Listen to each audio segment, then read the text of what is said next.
Okay. Okay, let me share screen. Okay. All right, so welcome back. Our vacation. Now we're just going to start a new series on the fundamentals of the Torah according to Maimonides. Remember last course we ended with the Yeshiva of Cordoba and the publication of the Mishneh Torah of Maimonides, where he summarizes the entire oral law, the oral Torah, in a 14-volume book called the Mishneh Torah. And in this course, we're gonna start learning that Mishneh Torah that Maimonides published. The first section is called the Book of Knowledge, Sefer Hamada, the Book of Knowledge, and the first part of the Book of Knowledge is called Hilchot Yesodei HaTorah, the laws of the foundation of the Torah. What are the fundamental things that we need to understand, believe, and also act upon? Now most of us are used to anyone here of the 13 Ikarim? 13 principles of faith. Exactly, the 13 principles of faith. I'm sorry, I learned everything in Hebrew. I don't know the proper translation to English for all of these terms. Yes, the 13 principles of faith, right? Do you know what the source of the 13 principles of faith are? The source is actually from Maimonides. Maimonides is the one that set down the 13 principles in writing, not in this section. This is the fundamentals of the Torah. What's the difference between the 13 principles of faith and the fundamentals of the Torah? There's two different things. Although many of the fundamentals of the Torah are also principles of faith. And many of the principles of faith are, there is some sort of chafifa between them. However, not all of the fundamentals of the Torah are necessarily one of the 13 principles of faith, and not all of the 13 principles of faith are a part of the fundamentals of the Torah. How is that? Well, for instance, the belief in the resurrection, that one day all the righteous of the dead will rise again and have a second go at life, right? That is one of the 13 principles of faith. However, it's not mentioned at all in what we're going to be studying now, Yesodei HaTorah, the fundamentals of the Torah. Why? Well, it's something that as Jewish people, we believe this is going to happen. However, whether it happens or not has no impact on the Torah itself. Fundamentals of the Torah are things that we need to acknowledge that make the Torah eternal. For instance, the fact that a prophet cannot change the Torah is one of the foundations of the Torah. Because if a prophet could come along and change the Torah, then the Torah could be annulled effectively. And there will be no more Torah. Or the belief and the understanding or acknowledging that there's such a thing as prophecy, that God can communicate with man, is a fundamental of the Torah. Because the whole Torah is based on a prophecy that Moshe received the Torah, communicated with God, and the whole nation actually communicated with God at the foot of Mount Sinai. And if we deny prophecy, then in effect we're denying the Torah. The Torah has no standing. Is that understood? However, whether or not the dead will rise again has no implication on the Torah. Makes no difference. It is one of the things that we need to believe. However, if it doesn't happen, it doesn't impact the Torah. So it's not part of Hilchot Yesodei Torah, the foundation of the Torah. So I understood the difference between the 13, would you call it again? The 13 principles of faith and the foundation of the Torah. Okay, now I'm just giving a heads up. This course is very philosophical. It could get very, very deep. And if there's one word that you learn from this class today that you really understand, I'll be happy. And this one word is bereshit. All right? This is what we're going to focus on now. All right? So, the Rambam starts, Yesod ha-yesodot va'amud ha-chochmot lida sheyesh sham masui rishon. Okay, he says, the pillar, the foundation of foundations, right? There is one foundation, a foundational principle that is the foundation for everything else. It says, Ve'amud ha-chochmot, and it's also the pillar of all wisdom. And all science relies on this principle.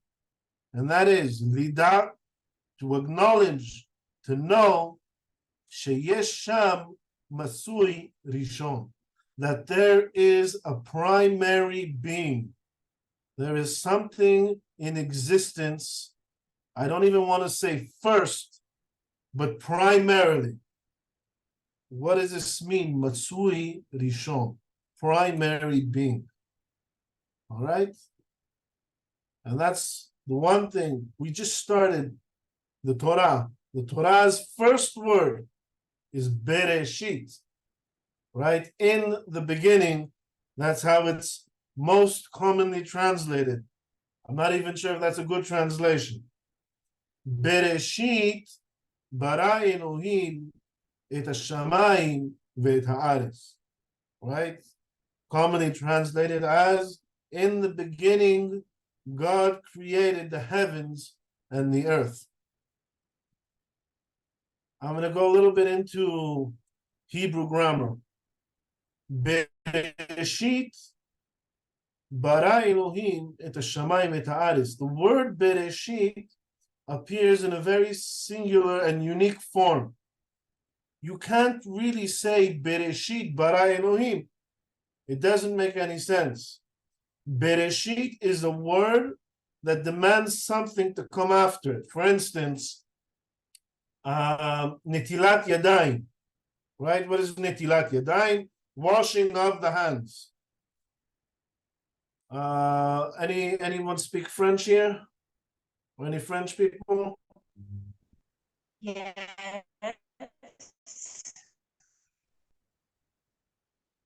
How do the French say netilat yadayim? When they want to say netilat yadayim, Oh, wow. you know, they say netilat. Ah, les lavages des mains, non, c'est pas ça. If you hang around the French, when they want to do netilat yadayim or when they want to do birkat hamazon, they don't say birkat hamazon, they say birkat. And they won't say netilat yadayim, they'll say netilat. And any native Hebrew speaker, it makes you cringe. Say netilat what? Netilat yadayim, netilat raglayim. Say birkat what? Birkat hamazon. There's birkat halevana. There's birkat ha'ilanot. Something after that. Yeah. Birkat what? Netilat what? Bereshit what? Bereshit doesn't mean in the beginning. It means in the beginning of. And then it stops. It says in the beginning of, like 3 dots. God created the heavens and the earth. In the beginning of what? The Torah doesn't specify. Right? Other places where it appears the word bereshit, says bereshit mamlechet Yehoyachin, at the beginning of the kingdom of Yehoyachin, the reign of Yehoyachin. It says bereshit something. Never stands alone. Not only that, the ta'amim over there on the word bereshit, you know, the ta'amim, the cantillation marks, right? See, there are certain ta'amim that come to join words together, and there are certain ta'amim that come to separate different parts of the sentence, kind of like putting a hyphen or putting a comma, right? So it says bereshit, and it stops bereshit, and then bara Elohim et hashamayim et haaretz. God created the heavens and the earth. So there are many different suggestions of what this bereshit comes to talk at the beginning of what. Some come to say maybe it's talking about in the beginning of time, right? You say bereshit hazeman, or bereshit haolam, at the beginning of the universe, of the world, of existence, bereshit hayikum. But there's a problem with that. There was nothing before the creation of the heavens and the earth. There was no time before the creation of the heavens and the earth. Anyone here study science, study physics?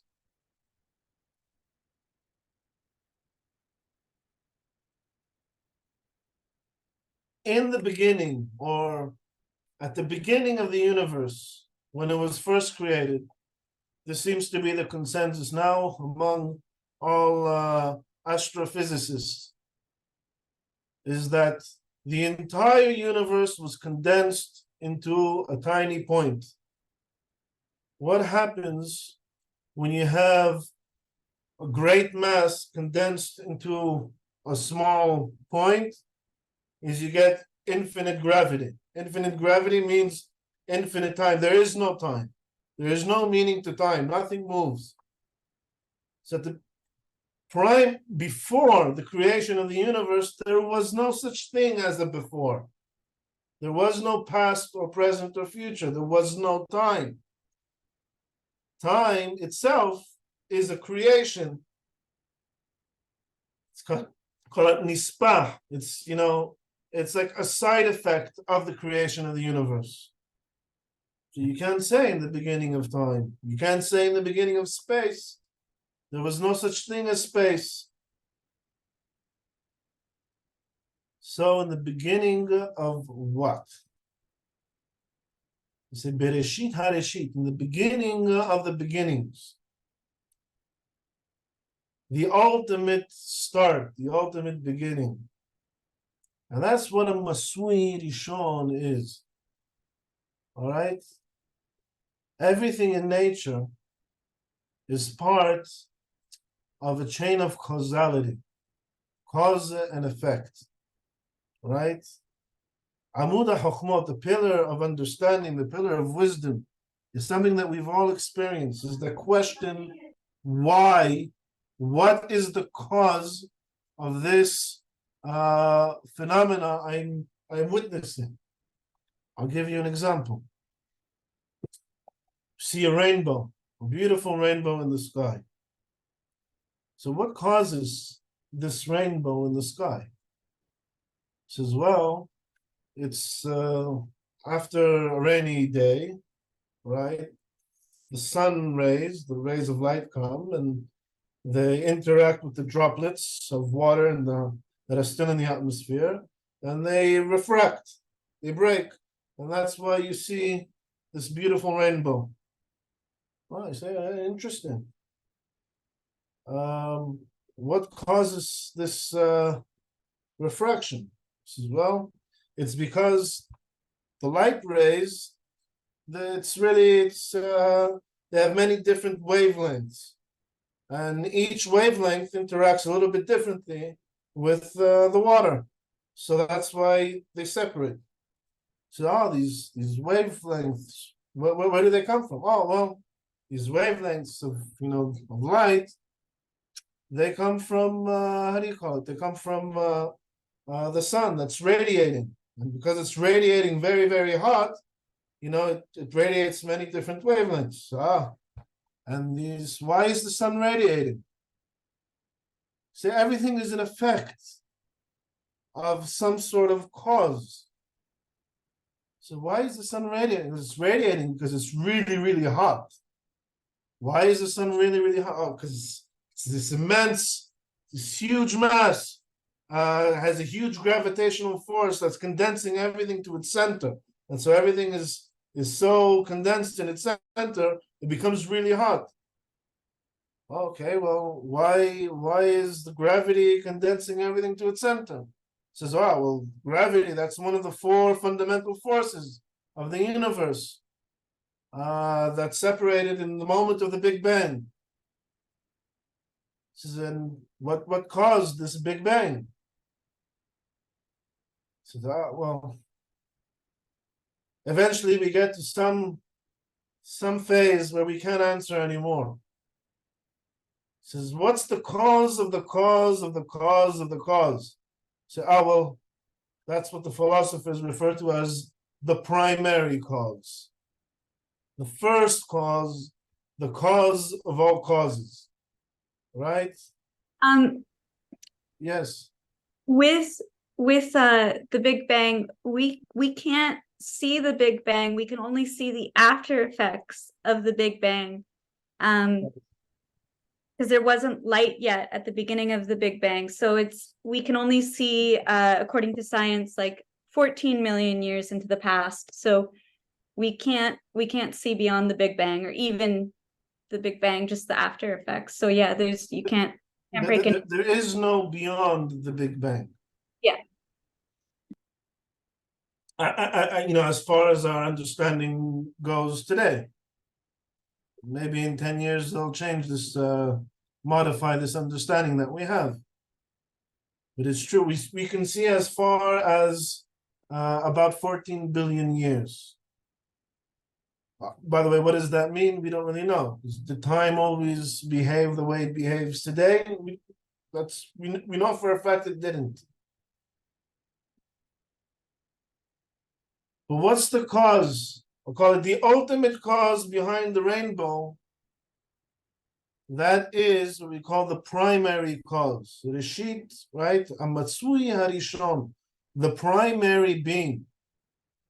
When we say bereshit, bara Elohim et hashamayim et haaretz, we're not talking about a beginning in time, because time didn't exist. We're talking about the primary cause.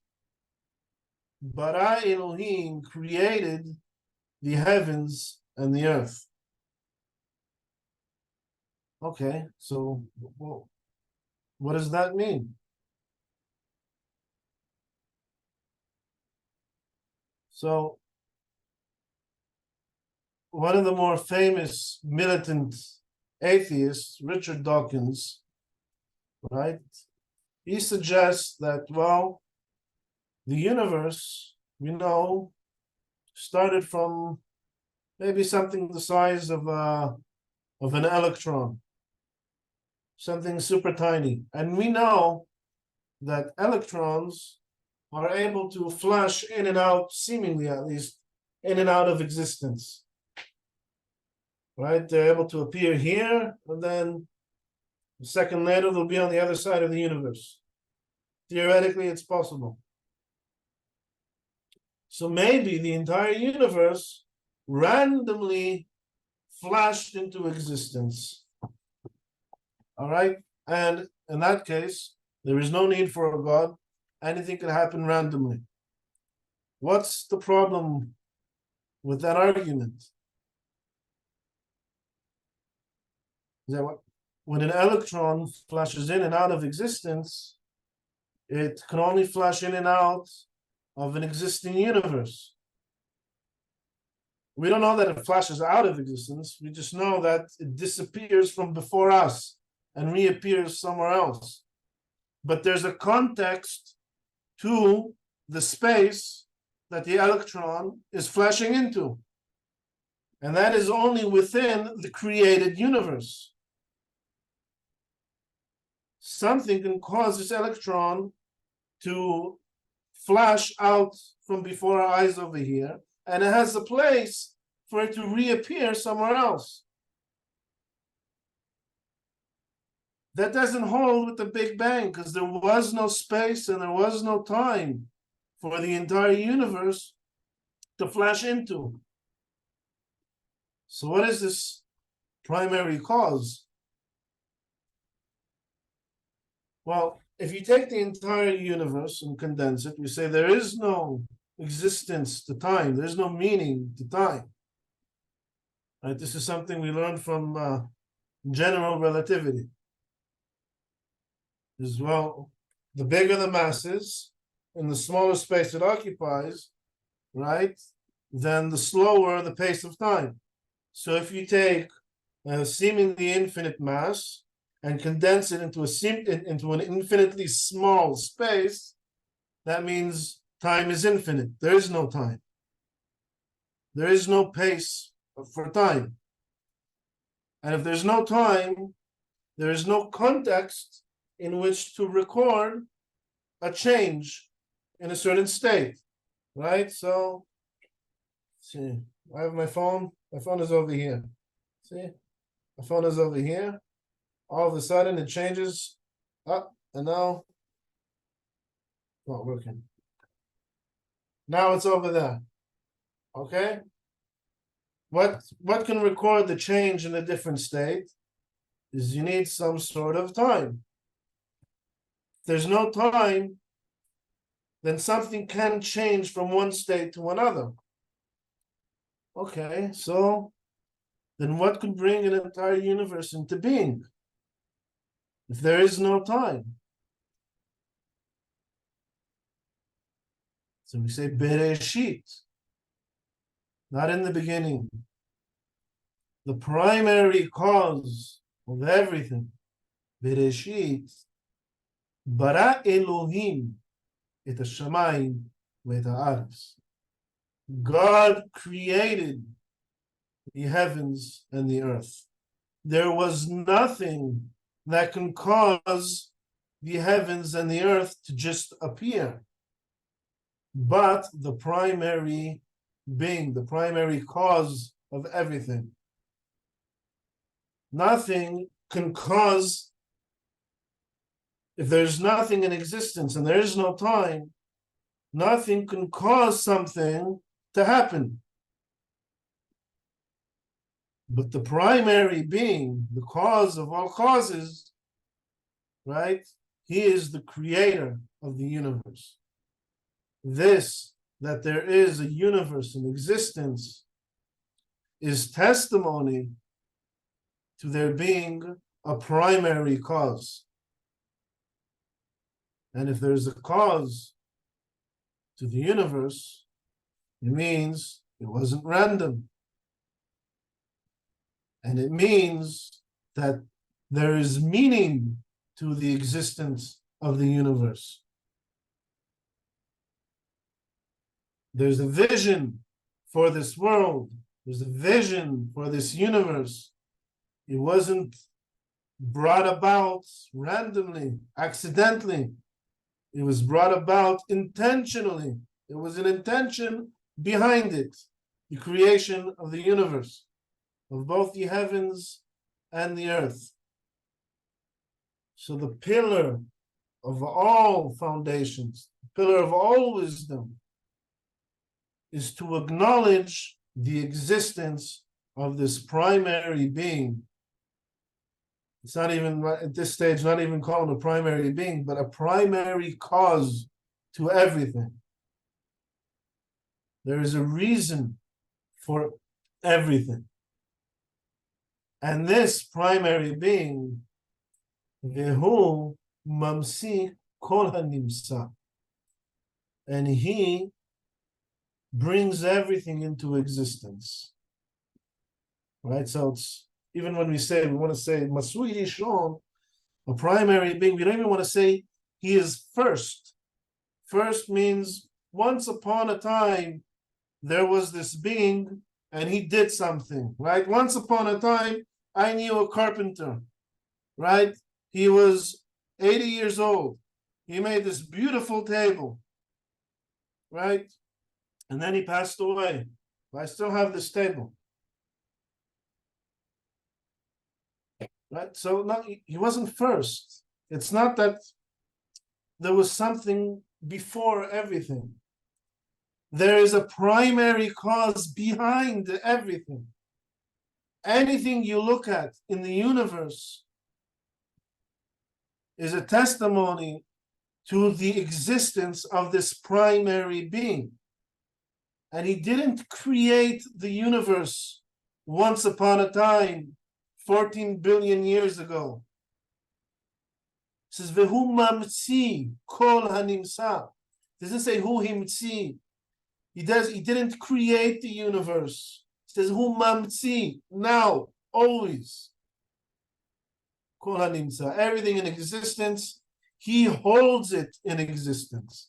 And this is maybe one of the most fundamental differences between our model of creation and we'll call it the classic model of creation. Because if the creator is like that carpenter that created the table, there is no relation between the carpenter and the table once he completed his job. He built a table, beautiful table, he sold it, he passed away, the table lives on. He says, no. This primary being, it's more like you picture something in your mind, right? You have this story, you have these characters in your mind. Let's give them names. One will name Harry Potter, and another one will name Hermione. And, well, are they real? Well, we'll see. It's a relative term. Is it real? Does it exist? Is it true? But right now, they're in your mind. And as long as you're thinking about them, they exist. In your mind, at least. If you're distracted from them for one moment, that's it. They cease to exist. The relation between us and God is not that of a creature and its creator. It's of something that is thinking of us constantly in order to keep us in existence. It says, right? We say in the tefillah, it says every day he renews a ma'aseh bereshit, the creation of the universe. It says every day. It says constantly. Maybe one day we'll study what the meaning of the word yom is. It means he is constantly holding us in existence. Similar to you constantly thinking of something, and so long as you're thinking of it, it exists. Now, why is it so fundamentally different? Well, one of the big discussions that we have with the philosophers is there such a thing as divine providence? And the philosophers say, no, there isn't. God knows about everything in existence, but since God doesn't change, then his knowledge can change, and therefore anything that changes right down here on earth is not something that's included within God's understanding. And we say that's not true. Without getting into the whole discussion, but basically, in order for anything to exist or to change, or for anything to happen, it needs to be included in God's knowledge. Otherwise, it doesn't exist. And to us, there's no existence at all without divine providence. the existence of the universe is due to divine providence. Any one of our lives is because God is constantly thinking of us in order for us to be alive. Not even to be alive, just to exist. It says, V'chol hanimsaim min shamayim va'aretz u'ma benehem. And anything in existence, whether it be in the heavens or in the earth, or anything in between, lo nimseu ella me'amitat maseo.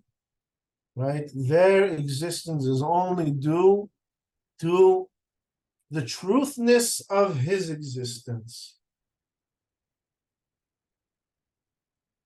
First of all, let's say what is Shamayim va'ares? We'll go back to bereshit. Bereshit bara Elohim et hashamayim et haaretz. Right?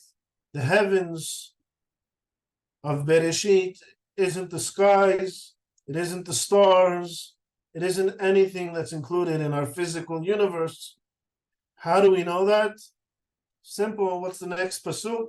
It says, "V'ha'aretz hayta tohu babohu." Right? And the ares was, we'll go with chaos for now.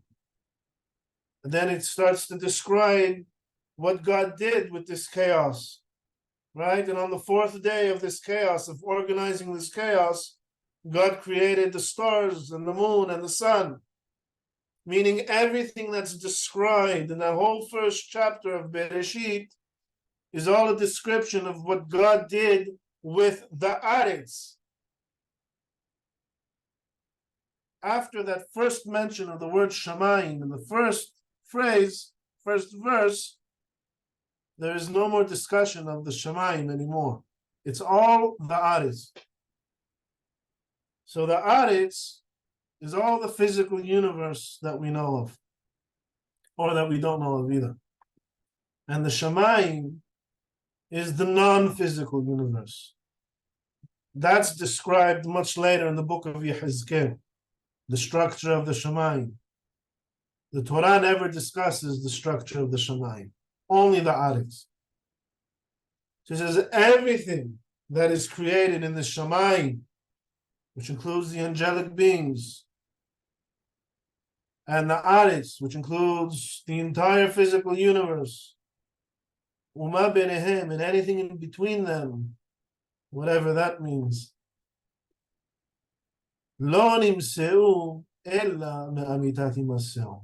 They all owe their existence to the truthness of his existence. What does that mean? Amitat himaseo. Well, this is Maimonides' theory of relativity. It says everything is relative. Even truth is relative. Right? Harry Potter that you're thinking of now in your imagination, is he true? Is he real? Well, to him, he's real. To his friends, on his level of existence, they are all real. Right? If Draco Malfoy slaps Harry Potter is going to feel it. It's going to sting and it's going to hurt. As far as he's concerned, he is real. As far as you're concerned, he is a figment of your imagination. That means his reality is relative to yours. You're more real than he is. In the same way, everything on our level of existence is relative to the primary being's level of existence, who is kivyachol, so to speak, thinking or imagining us. Right? If anyone should fathom that he does not exist, it says, if he were to not to exist, then nothing else can possibly exist. If there's no primary being, then there is no other beings. There is no primary cause to bring a universe into existence. Right? And if someone would think that it's not all from him, says in truth, he is the only thing that actually really exists.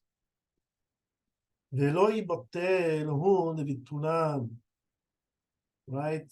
And same way that the table that I bought from a carpenter, I can burn it, it can be destroyed. Anything that happens on our plane of existence, whether we exist or not, does not affect the primary being. Everything is dependent on him, not just on his existence, but on him actually keeping us in existence at any given time. Vehu baruchu, and him, blessed be he, enot tzarich lahem. He has no need for us. He is not dependent on us. Velo la'achad mehem, and he's not dependent on any one of us. Leficha, therefore, en amitato ka'amitat ahad mehem.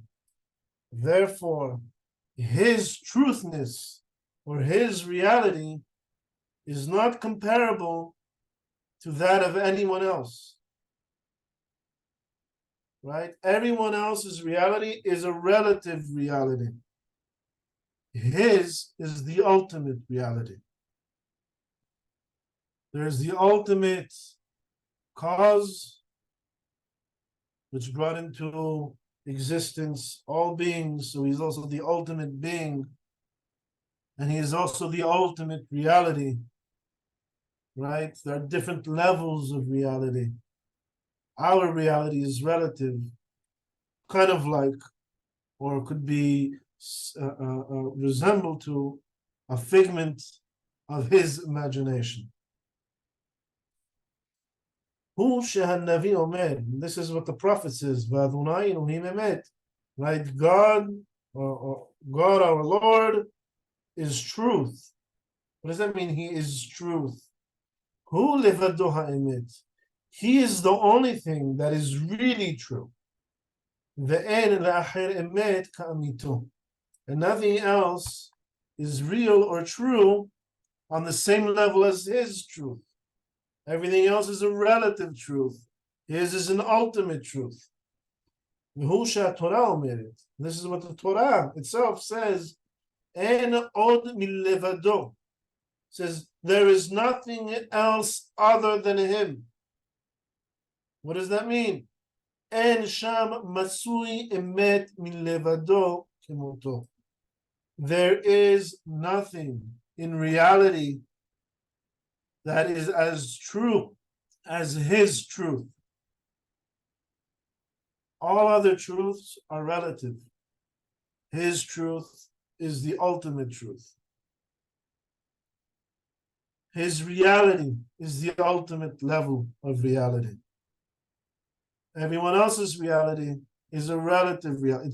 It's relative, right? We're all real to each other. However, we are like an imagination of whatever reality is above us. Later on, we'll see that between our reality and God's reality, there are many other levels as well.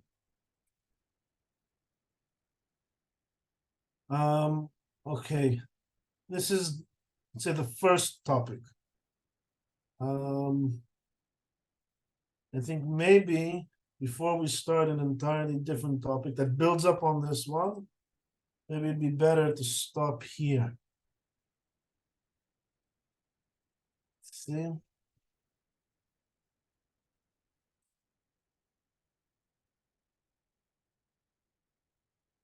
Yeah, it's okay,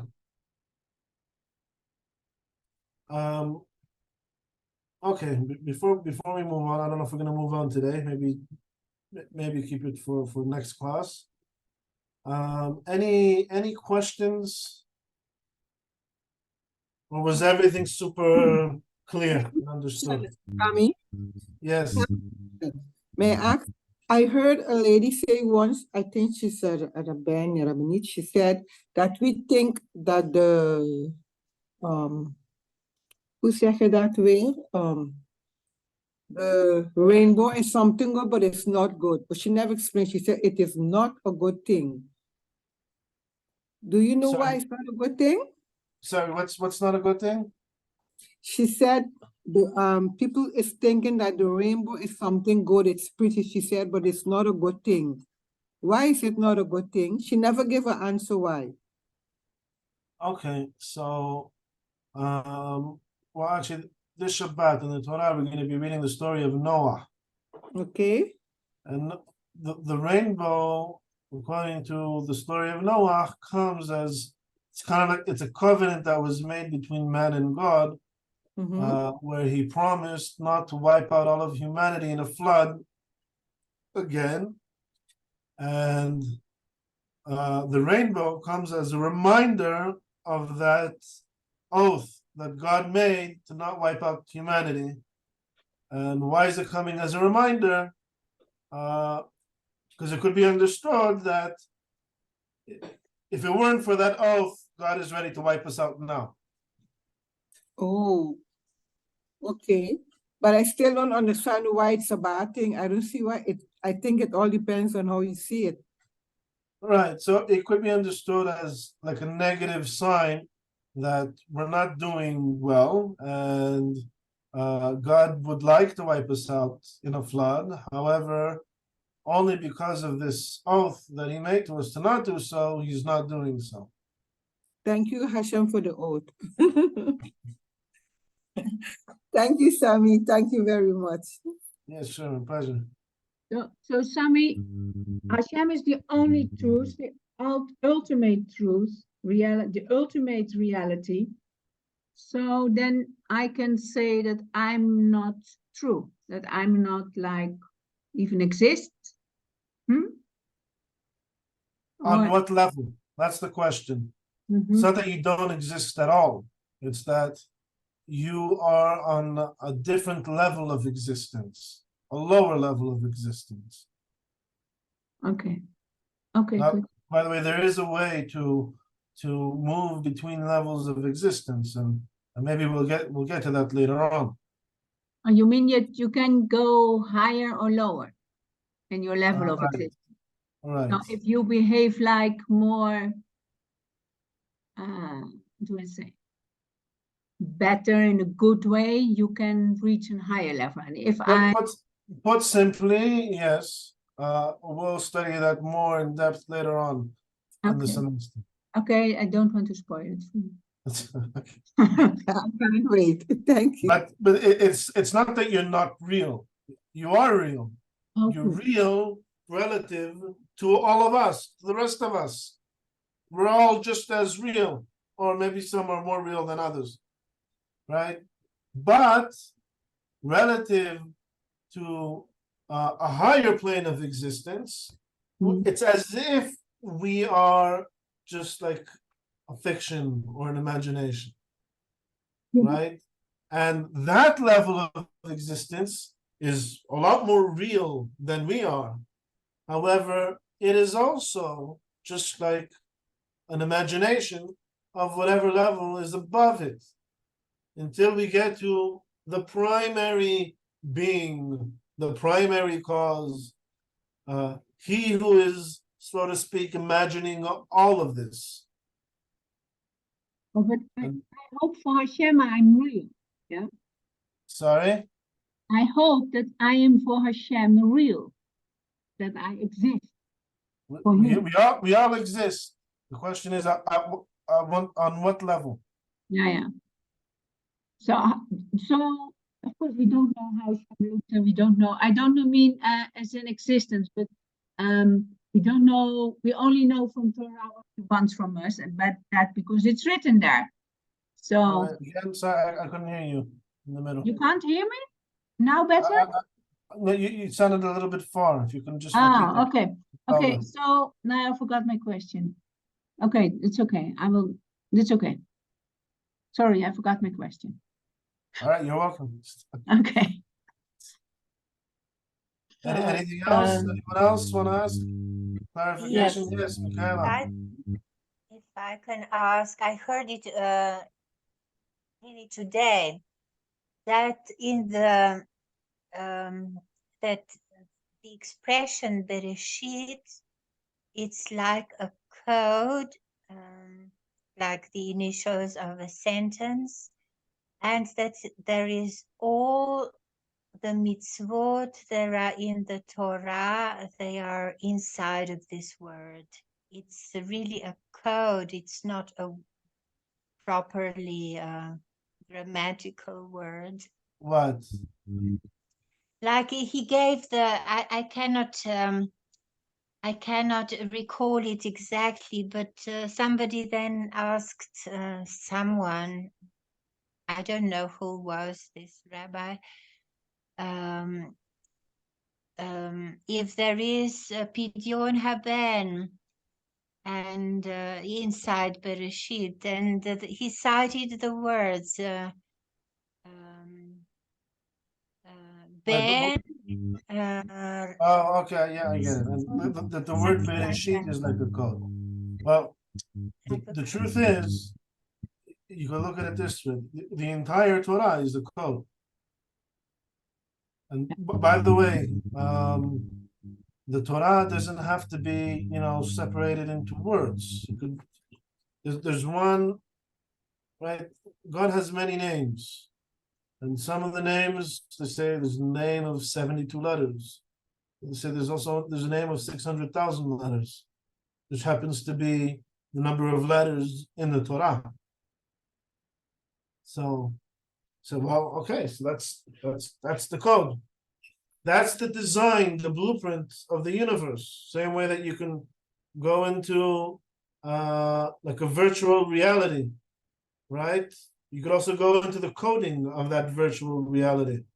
So the coding of our reality is the text of the Torah. It's not just the coding of the reality, but the mitzvot themselves are the vision and the purpose of our world. How are we going to fulfill this purpose that God created the world for? So, well, we're going to follow the Torah. It says, so God is Reshit. He is the ultimate, the primary being, right? There are other things that are also called the Reshit. The Torah is called the Reshit. It says, Hashem Kanani Reshit Darko. Kedem Ifalav Me'az. Says even before the creation of the universe, the Torah existed. So that's why it's called the Reshit, the primary, the prime. Says it's the blueprint, so to speak, of the universe. Am Yisrael is also called the Reshit. Says Reshit Tevuato. Why is it called the Reshit?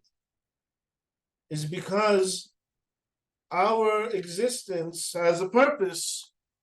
The purpose of bringing the world to where God wants the world to be, to lead humanity to this vision that God has.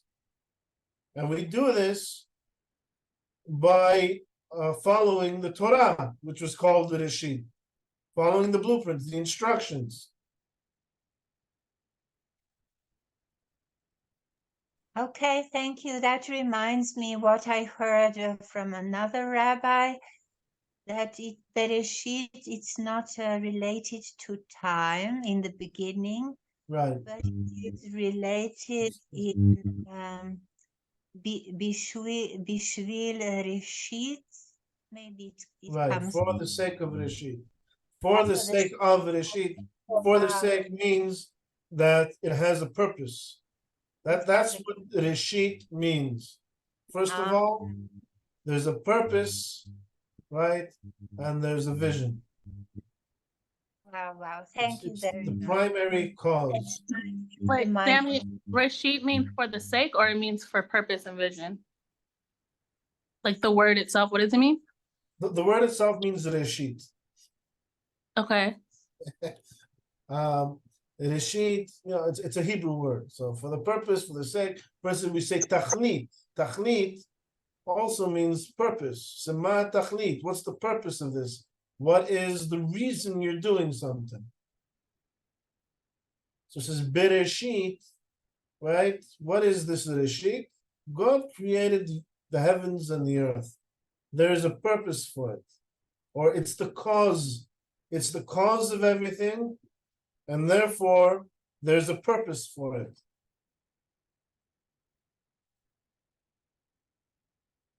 Can I ask a question? Of course, So basically, bereshit doesn't doesn't indicate any time sense, is it? right. I mean, there was no time prior to it. So I mean, there is a start point of the universe, but when we say that God is, or we say in the beginning, we're not really. It's not really a correct translation. It's not an accurate translation. I see. I get it. It Thank really you so much. means the cause of everything. I see. It makes more sense. Any more questions?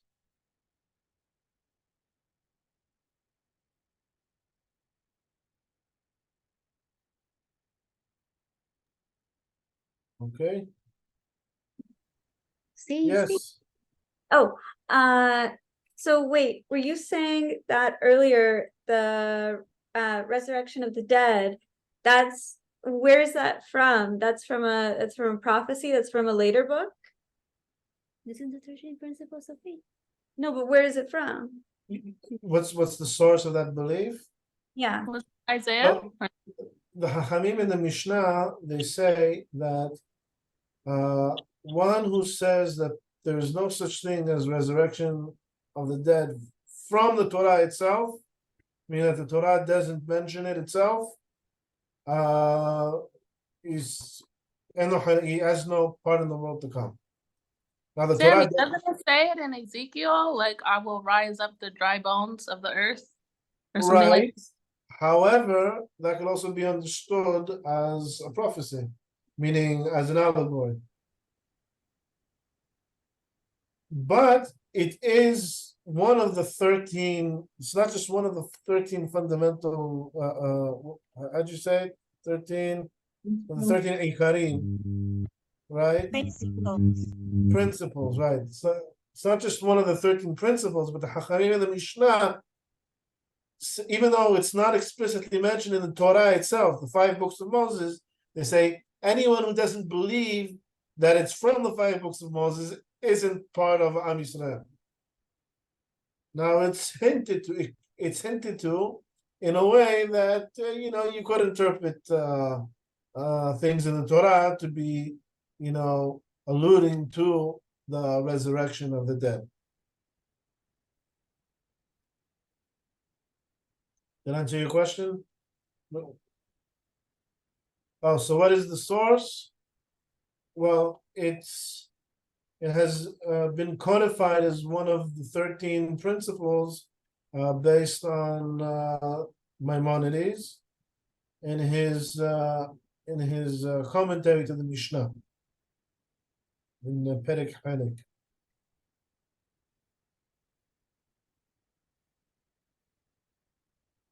Okay. Anything else? I'm sorry, I have another question. All right. We'll start with one and then we'll move on to the next. Okay. So I hear some people saying that if I want to convert, I have to agree with the 13 principles of Rambam. Not that I disagree, but is it really agreed by all rabbis that if I don't say that I agree and I believe that these are true, is it not allowed to convert? As far as I know, this is maybe one of the only things that there's actually consensus among the rabbis. I see. Can I say Which is something? very rare. Which is very rare. I see. Can I say Thank But- you.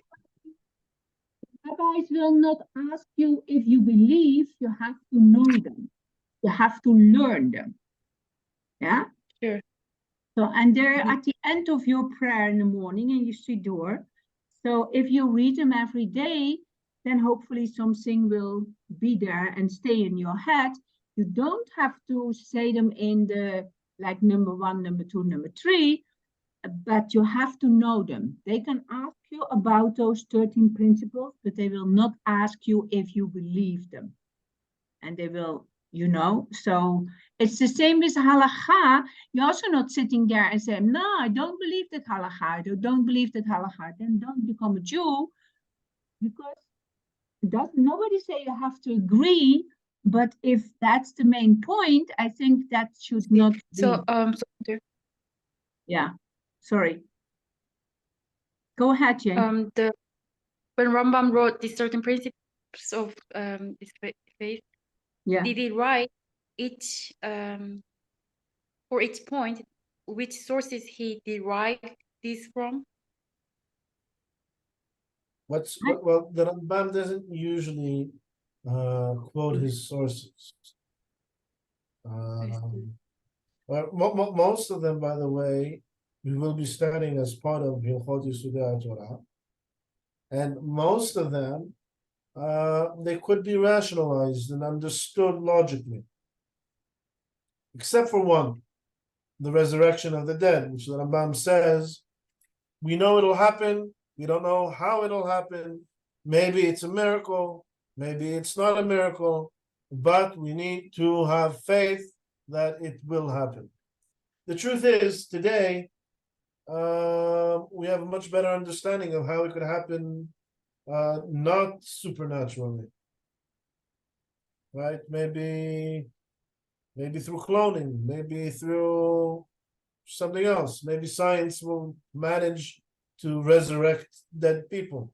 We don't know. Today it seems kind of like still a little bit far off. However, we have airplanes that nobody ever imagined that could be a reality. Was it possible for me? That means to follow up, but as a Jew with the 13 principles, as a Jew, you must believe in those 13 principles. It's not like reincarnation, like, okay, it doesn't matter if as a Jew I believe in reincarnation or I don't. But with the 13 principles, like as a Right. Jew, you have to believe in those Yeah, 13. as a Jew, you have to, It's and not about like reincarnation halakha, like, oh, I isn't one of those agree or 13. disagree. I'm sorry? I said, you're right. As a Jew, you have to accept and acknowledge those 13 principles. And reincarnation isn't one of those 13 principles. Did Maimonides not write those 13 principles of faith because of the Christians, what they were writing, and of the Muslims? Because that is what I learned a long time ago. That he wrote them because of the Christians? Yes, so that we also as Jew has kind of those things like the 13 principles of faith. I don't know. I've never heard that before. Okay. It's hard for me to believe that he would have done something more as a response to Christians, since he lived in the Muslim world. Yeah, okay.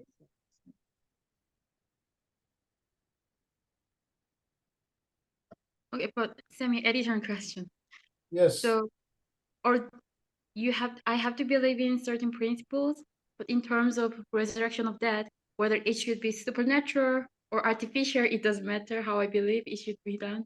It will Right. be done. Right. Are you saying that? Just need to acknowledge it. Okay. That's it. There's no further requirements I for that see. one. Thank you so much. However, what we're studying now, let's say the unity of God, which is maybe one of the most important principles. That's something, it's super, super central to Judaism, right? That God is one. That is something that needs to be understood as well as you can. Meaning, The mitzvah here is to be the best philosopher you can be on the unity of God.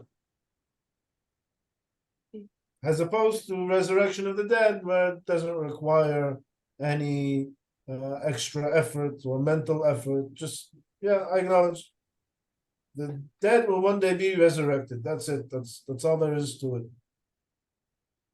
Okay, thank you.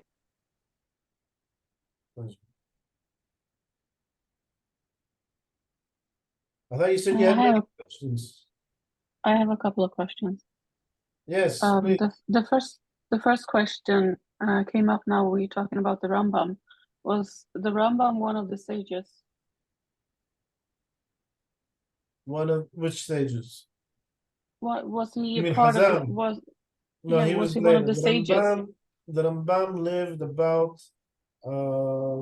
like 850 to 900 years ago. Yeah, I think when you talk the about the 11th sages, to the you 12th mean century. the Hachamim of the Talmud. So he was later than the Talmud. Okay. So after that, even the Talmud, there's the Hachamim of the Mishnah, which were called Tanaim. After them, there was the Hachamim of the Talmud, which were called Amoraim. After that, there were the Geonim. And after the Geonim, we have that period where the Rambam was in. The Rishonim. Right, the Rishonim. Even the Rishonim is divided into like the first Rishonim and the later Rishonim. So Rambam would be the earlier Rishonim. Okay. No, I was thinking if that had anything to do with the connection to it being part of the Torah, With the 13 principles of Rambam. if it was connected to what? Sorry, I didn't catch that. I thought that my thinking was that if the Rambam was part of the sages, because the sages produced the oral Torah, Right. so then his 13 principles of faith would be part of Torah, and there would be a stronger connection. I was just thinking Right, about so- the questions that was floating around So and how the to connect Rambam, them. the Rambam is basically he summarized the entire oral Torah. Mm. And everything he says is based on the writings of the Hachamim, whether it be in the Talmud or the Mishnah or any of their literature from that period of time. My next question is, I came in a little bit late, and I'm sorry for that. I was just wondering, I was thinking about everything that you were talking about, everything is in relation to something else, like everything down to energy, like the electron being in relation to the magnetic force of the core of an atom, for instance, and it's that being in relation to energy. So if I did I understood your lesson correctly, if what I pulled from your lecture is that everything is in relation to something. We are in relation to many things, but Hashem is not in relation to anything and is not dependent on anything. He is the ultimate truth because his existence is not dependent on anything, and it is Right. not in relation to anything. Right. So the relation I was talking wasn't really the relations between us, but more as a relative truth. We also Yeah. get to different levels of authority. There's different, right? Like for instance, I have certain authority over my kids, right? However, it's not an absolute authority because I'm also bound by the law, the state law, right? Yeah. The state also has relative authority, it has greater authority than mine, right? So there's different levels. We'll see there's different levels of unity. There's different levels of authority. There are different levels of, it all comes from different levels of existence and truth. So relative to each other, we're all on the same level. For instance, my two boys, as far as my authority, they're both on the same level. They both need to listen to what I say. Exactly the same. One doesn't have more authority than the other. Yeah. Right? So we're all on the same level of existence, more or less. Relative to whatever existence is above us, we're kind of like an imagination. We're kind of like characters in a computer game, in a simulation. And But even Hashem is those not. characters, right? Even that level above us is kind of like a character in a higher level simulation. And there's a few of these levels, but we're not going to discuss them now. No, but my question is that Hashem, the reason why he is different is that he is not in relation or independence or in Right. relative to anything. His existence Right. is not Everything is relative to relative anything. to him. He is the ultimate reality. Okay. And Yeah. he is not dependent on the existence of anything. It says not the entire universe and not any particular part of the universe. For instance, a person could, you cut off his hand, he could still live, right? Yeah. And so in a way, like all a person's body parts are kind of serving like the entire body and the person, right? There are certain organs we can live without, we can survive without. However, there's certain organs, you take out someone, you chop off his head or you take out his heart, that's it, he's dead. Yeah. And the pagans, they view the entire universe basically as like the body of God. And God is the spirit of the universe. So, no, God is not the spirit of the universe. God brought the universe into existence. He's not dependent on the universe itself, nor is he dependent on any part of the universe that you may think maybe, like the heart of the universe, like maybe our solar system, because, there's life on planet Earth, right? Maybe God needs us. Like some would say, God needs us to do mitzvot, that gives him energy and power. So no, our mitzvot don't affect him. Our mitzvot are for our own sake. It's true, God has a vision for the universe, right? And us doing the mitzvot will make that vision materialize. But God doesn't need us. He doesn't need the universe. Is that understood? That is like a big difference between the Jewish understanding and the pagan understanding. Like Gaia. What is the Gaia? Gaia is like the life of the universe. And that is God to them. Plus, that's not God. Maybe it's a higher level of existence. But that itself, assuming that it's true, and that there is this thing called the Gaia itself would be a creation of God. Yes.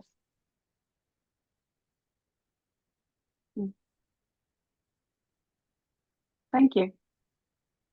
Pleasure. So would you say, well, I'm so sorry for holding up, but would you say that angels are within the limits of space and time? No, they're not. Oh. Although we will learn that there are many different definitions to angel. Angel is a very broad term. It can cover many things. However, angels stand, right? As we think about, no, they're not, they have no physical form. Okay. And they are a different level of existence. We'll speak more about the angels in the second chapter, right? We are just at the first section of the first chapter. Anyone else? Michaela, any more questions? Not at this moment. Thank you so much. Okay. My pleasure. Anyone else?